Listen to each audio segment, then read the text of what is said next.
Hello friends, मैं हूं अब्दुल समद और आप देख रहे हैं स्टडी पॉइंट यूट्यूब चैनल। और आज हम लोग बात करने वाले हैं क्लास 10 का मैथ एक्सरसाइज 4.4 का 1 नंबर का क्वेश्चन। तो 1 नंबर क्वेश्चन में कह रहा है निम्न द्विघात समीकरणों के मूलों की प्रकृति ज्ञात करें। यदि मूलों का अस्तित्व है तो उन्हें ज्ञात करें। यानी मूल का अगर अस्तित्व है तो ज्ञात करना है और अगर मूल का अस्तित्व नहीं है तो उसे ज्ञात नहीं करना है। तो सबसे पहले हम लोग देखेंगे मूल का अस्तित्व कब होता है और कैसे होता है। तो चलिए देखते हैं। यदि d का मान 0 हो जाए तो मूल का अस्तित्व होगा और दोनों मूल वास्तविक और दोनों बराबर भी होगा। लेकिन अगर d का मान 0 से बड़ा हो जाए तो भी मूल का अस्तित्व होगा, लेकिन वास्तविक और दोनों मूल अलग अलग होगा। लेकिन अगर d का मान 0 से छोटा हो जाए, यानी 0 ही बड़ा हो जाए d से, तो उस स्थिति में मूल का अस्तित्व नहीं होता। यानी इन दोनों कंडीशन में मूल का अस्तित्व होगा, लेकिन इसमें d का मान अगर 0 हो जाए तो मूल का अस्तित्व वास्तविक और दोनों मूल बराबर। लेकिन अगर d का मान 0 से बड़ा हो जाए, d बड़ा हो जाए 0 से, तो मूल का अस्तित्व होगा वास्तविक लेकिन दोनों मूल अलग अलग।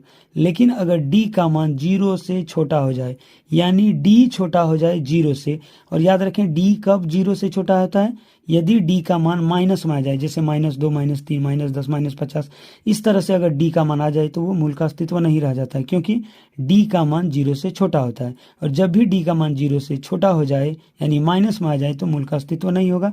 और इस वीडियो में हम लोग सिर्फ अगर मूल का अस्तित्व है तो उन्हें द्विघाती सूत्र से ज्ञात करेंगे। और एक फॉर्मूला आप लोग को याद करना है, d बराबर b² - 4ac होता है। और ये जो d है ये विविक्तर यानी डिस्क्रिमिनेंट, और हिंदी में उसको विविक्तर कहते हैं। यानी d का मान ज्ञात करना है और पता करना है कि d का मान किस कंडीशन में है, d का मान 0 है या d का मान 0 से बड़ा या d का मान 0 से छोटा। इन दोनों स्थिति में मूल का अस्तित्व होगा और आगे हमें ज्ञात भी करना है। लेकिन अगर d का मान 0 से छोटा हो जाए तो उसे छोड़ देना है। इस फॉर्मूला से हमें d का मान ज्ञात करना है। लेकिन जब d का मान अस्तित्व में आ जाता है, यानी d का मान धनात्मक में आ जाता है, पूर्णांक में आ जाता है, तो उसे हम आगे कैसे ज्ञात करेंगे, उसके लिए द्विघाती सूत्र का यूज करना है, प्रयोग करना है। और द्विघाती सूत्र का फॉर्मूला है x बराबर माइनस का b प्लस √d बटा 2a, और एक फार्मूला है x बराबर माइनस b माइनस √d बटा 2a। इन दोनों फार्मूला की सहायता से हमें x का मान ज्ञात करना है, यानी मूल ज्ञात करना है, यदि मूलों का अस्तित्व हो तो। चलिए देखते हैं। 1 नंबर का सवाल है यहाँ 2x² - 3x + 5 बराबर 0। और यहाँ क्वेश्चन में कह रहा है मूलों का अस्तित्व है तो उन्हें ज्ञात करेंगे। तो सबसे पहले देखेंगे कि मूल का अस्तित्व है या नहीं है। तो याद रखें जो x² का गुणांक होगा उसे a कहेंगे। तो x² का गुणांक 2 है, इसका मतलब a का मान 2, और जो x का मान होगा उसे b कहेंगे, यानी x का गुणांकों को b कहते हैं। तो x का गुणांक यहाँ -3 है, इसीलिए b का मान -3 होगा। और अचर पद यानी जिसमें चर ना हो, चर किसको कहेंगे, जैसे a से z तक जितना भी लेटर लिखा हुआ है सब क्या है, चर है। जैसे a b c d e f g h i सब क्या है, चर है। यानी a से z तक जितना भी लेटर लिखा हुआ है सब क्या है, चर। लेकिन आप यहाँ देख पा रहे होंगे कि 5 के बाद यहाँ x y z कुछ भी लिखा हुआ नहीं, इसका मतलब ये क्या है, अचर पद। और ये क्या है, x, और ये क्या है, x², ये चर भी है। तो x का गुणांक 3 है, x² का गुणांक 2 है, और अचर पद इसमें कितना है, 5 है। तो याद रखें x² का जो गुणांक होगा उसी को a कहते हैं, x का जो गुणांक होगा उसे b कहते हैं, और जो अचर पद होगा उसे c कहेंगे। तो सबसे पहले देखते हैं x² का गुणांक 2 है, इसीलिए a बराबर लिखेंगे 2। अब b का मान जो x का गुणांक होगा, तो x का गुणांक यहाँ -3 है, इसीलिए b का मान -3 होगा। और c यानी अचर पद, तो c बराबर हो गया 5। एक फार्मूला भी बताए थे, d बराबर b² - 4ac। अब d के जगह d लिख देना है, b²। अब यहाँ देख पा रहे हैं b का मान -3 है, तो b के जगह अगर हम यहाँ -3 लिख देंगे तो b का मान तो -3 रख दिए, लेकिन b में स्क्वायर है, इसका मतलब -3 में भी स्क्वायर लिखना है। तो यहाँ माइनस है, माइनस लिख दिए। अब ये 4 गुना a, अब a का मान यहाँ कितना है, 2, तो यहाँ 2 रख दिए, गुना c का मान यहाँ आप देख पा रहे हैं 5 है, यहाँ 5 लिख दिए। d के जगह d बराबर माइनस का स्क्वायर करेंगे, यानी माइनस 2 बार गुना करने से प्लस हो जाता है, तो माइनस प्लस। और 3 का स्क्वायर अगर करेंगे, 3 का स्क्वायर का मतलब होता है 3 को 2 बार गुना में लिखना है। तो 3 और 3 को गुना करने से कितना होता है, 9, यानी 3 का स्क्वायर 9 और माइनस प्लस, तो 3 का स्क्वायर 9, माइनस की जगह माइनस, 4 दूनी 8 और 8 पंचे 40। तो d बराबर, अगर 9 में हम 40 को घटा दें तो माइनस का 31 होगा। यानी छोटी संख्या में अगर बड़ी संख्या को घटाना है तो माइनस में घटेगा, यानी माइनस दे के अब इधर वाला में इसको घटा देना है, 40 में 9 को घटा देना है तो 31 हो गया। और छोटी संख्या में बड़ी संख्या को घटा रहे हैं इसलिए यहाँ माइनस का चिन्ह देना है, यानी डी का मान -31 हो गया। अब हम यहाँ क्या बताए थे कि डी का मान अगर 0 से छोटा हो जाए, डी का मान 0 से छोटा कब होगा, यदि डी का मान माइनस में होता है तो उसे कहेंगे डी का मान 0 से छोटा है, यानी ये जो 0 है इससे ये माइनस का 31 छोटा है, यानी 0 बड़ा है। तो इस कंडीशन में मूल का अस्तित्व नहीं होगा। आप सीधा याद रखें कि डी का मान अगर माइनस में आ जाता है, चाहे वो कोई भी संख्या हो, जैसे यहाँ -31 है, हो सकता है -32 भी आ जाए, -40 भी आ जाए, तो डी का मान अगर माइनस में आ जाए तो उसे मूल का अस्तित्व नहीं माना जाता, यानी मूल का अस्तित्व नहीं है। और क्वेश्चन में कह रहा है मूलों का अस्तित्व है तो उन्हें ज्ञात करें, यानी मूल का अस्तित्व नहीं है, इसका मतलब आगे ज्ञात नहीं करना है। तो लिखेंगे यहाँ मूल का अस्तित्व नहीं है, मूल का अस्तित्व नहीं है, नहीं है। तो चलिए अब देखते हैं 2 नंबर का सवाल।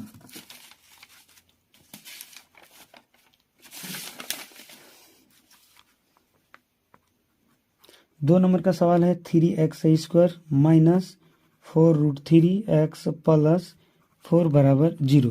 अब इससे पहले वाला क्वेश्चन में हम लोग देखे थे कि x² का जो गुणांक होगा उसे a कहेंगे, तो x² का गुणांक यहाँ 3 है तो a का मान 3। अब b का मान क्या होगा, जो x का गुणांक होगा, तो x का गुणांक -4√3 है, यहाँ माइनस है और यहाँ 4√3, यानी b का जो मान होगा वो -4√3 होगा। और c का मान अचर पद, तो यहाँ अचर पद 4 है, इसका मतलब c का मान 4 हो गया। अब d बराबर हम लोग फॉर्मूला जानते हैं b² माइनस 4ac, डी के जगह डी लिख दिए। अब b², अब b का मान यहाँ है -4√3, तो b के जगह -4√3 और यहाँ b में स्क्वायर है इसीलिए -4√3 में स्क्वायर लगा देंगे। अब यहाँ माइनस है, माइनस देना है 4 गुना a का मान यहाँ 3 है, 3 रख दिए, गुना c का मान 4। अब d के जगह d रखना है। अब माइनस माइनस 2 बार गुना करने से प्लस हो जाता है, हम इससे पहले वाले क्वेश्चन में देखे थे। अब माइनस माइनस प्लस, लेकिन 4 का स्क्वायर अगर करेंगे तो 4 का स्क्वायर होता है 16 गुना। अब यहाँ √3 का स्क्वायर होता है √9 लिख दिए, 16 की जगह 16 और √9 का मान 3 होता है। अब 16 और अगर 3 को गुना कर देंगे तो 48 होगा, यानी माइनस माइनस प्लस और 4√3 का मान 48 होता है। तो यहाँ क्या लिखेंगे 48, माइनस है इसलिए माइनस। अब 4 तिया 12 और 12 4 48। अब d बराबर 48 में 48 को घटा देंगे 0 होगा। और हम इससे पहले वाले क्वेश्चन में देखे थे कि d का मान अगर 0 आ जाए तो मूल का अस्तित्व भी होगा और दोनों मूल क्या होगा बराबर। तो यहाँ देख पा रहे हैं क्वेश्चन में क्या कह रहा है, d का मान 0, यानी d का मान 0 हो गया। और हम जान रहे हैं अगर d का मान 0 हो जाए तो मूल का अस्तित्व और दोनों मूल वास्तविक और समान होगा। तो चलिए देखते हैं द्विघाती सूत्र से। अब द्विघाती सूत्र का फॉर्मूला है, यहाँ एक बार एक लाइन लिख देना है, द्विघाती सूत्र से।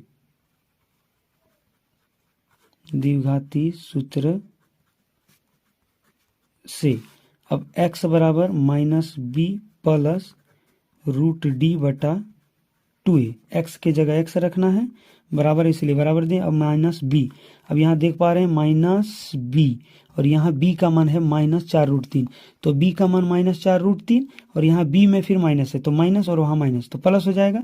तो b के जगह सिर्फ 4√3 लिख देना है, तो b के जगह लिखना है 4√3। अब प्लस √d, अब d का मान 0 निकाले थे तो रूट के अंदर में लिख देंगे 0 बटे 2 गुना a का मान यहाँ कितना है 3, तो यहाँ रख देंगे 3।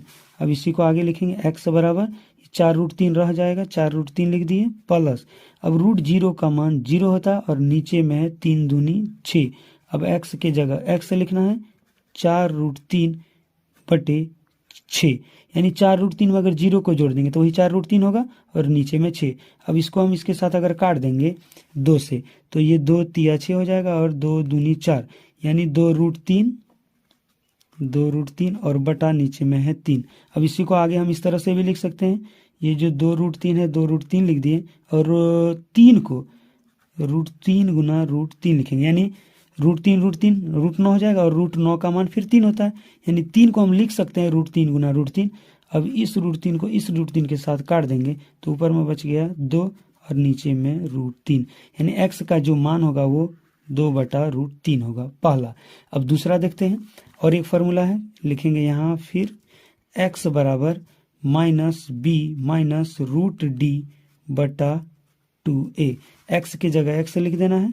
अब -b, अब यहाँ b का मान देखिए, b का मान कितना है -4√3, और यहाँ भी माइनस है तो माइनस माइनस प्लस हो जाएगा, तो सिर्फ b के जगह लिख देंगे 4√3 माइनस रूट, और d का मान यहाँ से देखें, d का मान 0 लिखा हुआ है तो 0 लिख दिए बटे 2 गुना a का मान यहाँ 3 है, 3 लिख दिए। अब इसी को हम आगे बढ़ाते हैं, ये 4√3 हो गया माइनस, अब √0 का मान 0 होता है, और नीचे में 3 दूनी 6, 6 लिख दिए।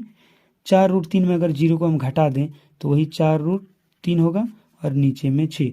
उसी तरह यहाँ इसको इसके साथ काट देंगे, ये 2 दूनी 4 और 2 तिया 6। आगे देखते हैं, 2 और नीचे में 3 है तो 2/3, लेकिन यहाँ √3 है तो 2 को √3 के साथ गुना कर देंगे तो 2√3 होगा, और नीचे में 3। इसी को आगे लिखते हैं, ये हो गया 2√3।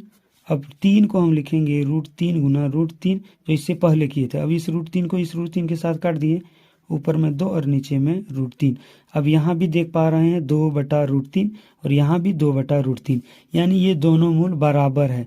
कब बराबर होगा? यदि d का मान 0 हो जाए तब। तो अगर d का मान 0 हो जाता है, इसका मतलब दोनों मूल वास्तविक और बराबर होगा। तो x का मान एक यहाँ आप देख पा रहे हैं, x बराबर एगो है 2/√3 और एक x बराबर 2/√3, यानी दोनों मान बराबर है।